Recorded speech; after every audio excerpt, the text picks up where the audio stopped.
Arriving in Kasna, Rosina plunged into action. All through her journey, she had been planning out her next move.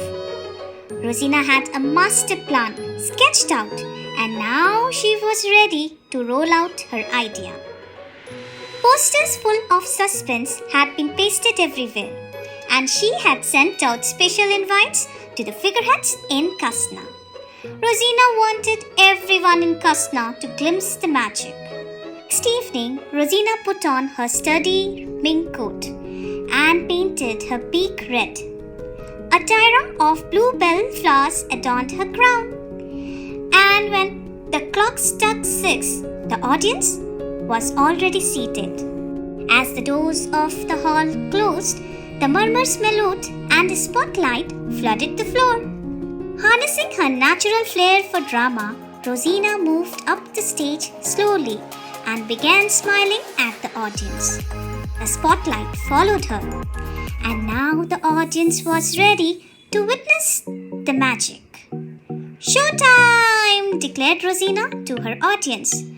The audience grew more and more curious and began making wild guesses. Soon, music began to flow, and the audience began to sway and tap their feet. But inside the box, poor little Zene was growing more nervous. All the noises and the hoots confused him further. Rosina was a poised actor. She announced, "Dear friends, tonight I am going to do something spectacular." Soon, 2 burly quail carried the box and placed it on a tiny platform. Holding the microphone, Rosina instructed, "May the lights be put off."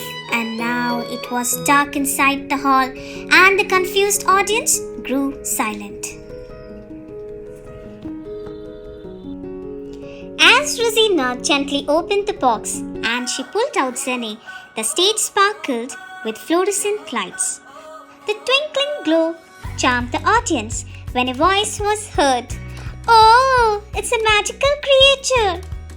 No one in Kasna had ever seen a firefly.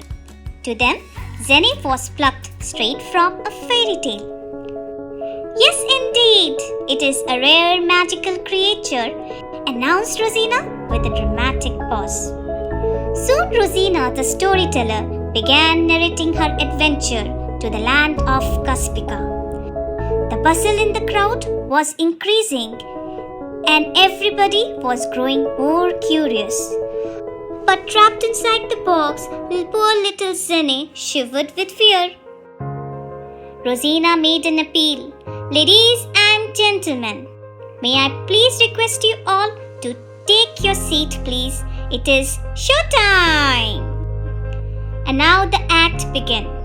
Rosina clenched Zene in her beak, and before she could munch, voices were heard. "Oh no, no, no! Oh no, no, no!" Everyone gasped in chorus. Now confused with the reactions of the audience, Rosina halted her performance.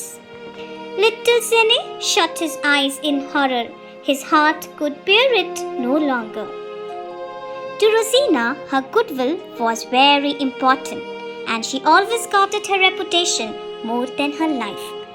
Rosina realized that the little firefly has now earned the sympathies of the audience.